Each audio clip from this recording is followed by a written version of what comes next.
Welcome to this edition of Safety First. I'm your host, Tim Kelly. Today we're talking about the Fire and Rescue Citizens Academy. Again, it's opening again this year. Registration is going on as we speak. And to talk about the Academy and how you can get registered and get everything lined up, we have two very special guests with us today. We have Captain Leon Ratliff, and we also have Fire Training Officer Mary Riddick. Thank you both for being with us today. Okay. So when we talk about the Academy, what are we talking about? People that participate, what can they experience? What will they experience when they sign up to be part of this? Well, what their experience is, it's like a day in the life of a firefighter. What they're going to see is they're going to see the inner workings of a fire department and how the firefighters communicate back and forth with each other and how they communicate with the citizens. Right. They're going to get hands-on. They're going to get lessons taught as far as EMS. They'll get rope rescue, technical rescue. There's like 7 or 8 assorted classes, Project Lifesaver, which is what we train on. Everything that they're getting a part of is actually what we train on just about every day. Right. And I think one of the interesting things that are probably, and again, this is the second year y'all are doing this, mind you, and probably some of the success stories from last year is that people don't realize all the things Fire and Rescue does. And you really get a chance to cover that. You talk about the daily activities. Well, there's not a standard day. There's not an atypical, we punch in at this time, we leave at this time, we do the same stuff every day. It just kind of, y'all react when situations come up. And then of course with training and all the other things that y'all go through on a regular basis, I think people, like you said, can really get an insight into what it's like to be a firefighter. Correct. Yes. Yeah, that was one of the biggest comments that we had last year was that people didn't understand and really realize how much we did every single day and how much that we can respond to. Now with the Academy, it's on Mondays and Wednesdays starting a little bit later this fall, but again, registration is going on now, and we'll talk about how you can register in just a second. But so what days are the classes held on, and what are the times for that, so that people know scheduling-wise what they can expect? Yeah, so classes will be Monday nights and Wednesday nights, with the exception of the week of Thanksgiving. Right. And they'll be from 6:30 p.m. to 8:30 p.m. And that's going to be held at which fire station? Fire station number 6. And that's the one on Kings Fork Road. Yes, sir. Very good, very good. So again, 2 nights a week, except for those exceptions that you noted right there with the schedule due to the holidays and everything. Correct. And I think there's a different exception as well for Thanksgiving. Veterans Day. Veterans Day and Thanksgiving are the two. So, correct. And again, you'll get a full schedule and everything once you get signed up for the class. So people may be thinking, okay, all right, this sounds great. I'm sure it costs a lot of money. So what is the cost to do this? It doesn't cost the citizens anything. But I thought you were going to say. Yeah, it doesn't cost them anything, Right. but the knowledge and what they're going to leave with is priceless. Right. I mean, the knowledge that they're going to get from seeing the inner workings and putting their hands on, it's going to give them a better understanding of what we do, and even it probably help them save some lives. I mean, as far as what they're taught, as far as smoke detectors, CPR, there isn't a CPR class. It's going to be an optional class that'll be taught. Okay. That's going to be on a Saturday. Got it. Okay. And it's optional, so if they want to opt out, they're not comfortable with learning the skill, they can certainly do so. But we do offer it at absolutely no cost to the citizen. Yep. With that, I would like to say a little disclaimer. Sure. We will be doing EMS emergency-like scenarios with mock patients. Okay. So if anybody applying is kind of hesitant in a scenario where there could be a mock patient, they don't feel comfortable with that, they can still participate and step out at those times, but just something to consider before they apply. But again, y'all are covering a wide gamut of stuff, so it's more what you're not doing more than what you are, because you talked about the fact that this information and the experiences and the hands-on activities are priceless, from the sense that this is not what people get to do every day. It's what y'all may deal with every day, but not the general public. So they get like we said, a chance to get an insight into what it's like to be a member of the Fire and Rescue Department. So registration process, a couple different ways they can do it. Mary, you want to talk a little bit about where they can get the applications Sure, themselves? they can get applications at any fire station. Okay. We just urge that they don't drop them off at every fire station. They would have to, if they would like to hand deliver, bring them to Station 6 on 300 Kings Fork Road. But they can also obtain the application online through the city's website, and then under the Fire and Rescue tab online. And there is a small background check that's part of the application process, and there's a pretty good reason for that too, right? Yes, there is a background check that we require, just because citizens that get accepted will be in secure locations of the fire department. So we just want to make sure that everybody's has a background check. Very good. Well, registration is underway. So when do people have to be registered by? What's the deadline for registration? Deadline for registration is September 7th. Okay, so we got a little bit of time. Right. And the camp itself, again, doesn't start till early November and runs through December, right? Correct. Very good. So again, we have some time to get in there, and they will be noted. I know the deadline you said, again, what was the deadline date on that? Deadline date for your application to be in is September 7th And they'll be notified by October 5th. if they've been accepted to be in the Correct. academy, correct? Correct. Okay.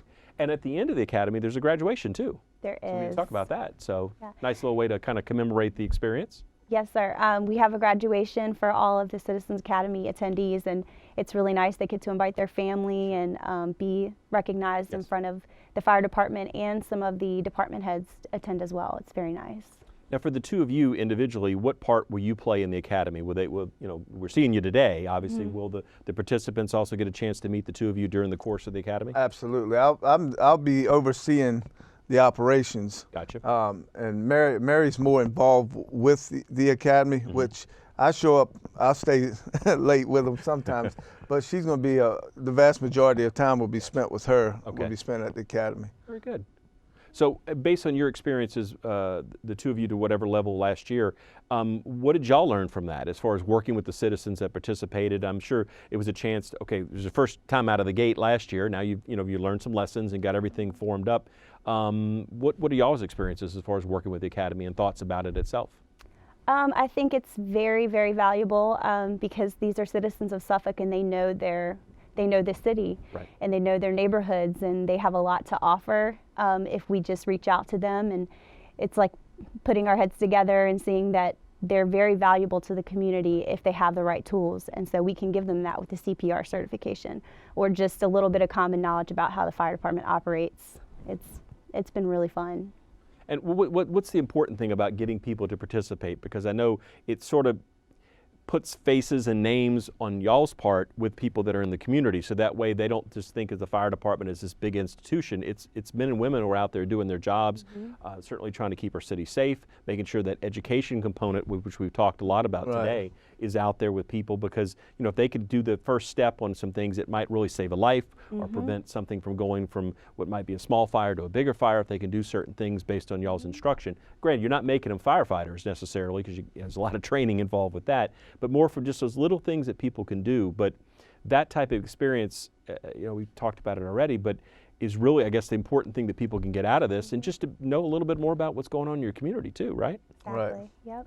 The academy, again, is going to be this fall. There's no charge for it. Small application process, no fees involved with that, and that process goes through. So what would the two of you say individually to get people to encourage people to sign up who maybe are thinking, it's something I might think about, but to maybe pull the trigger, go into the fire station to pick up that application, or go online to do it? What would y'all recommend to people who are thinking about it?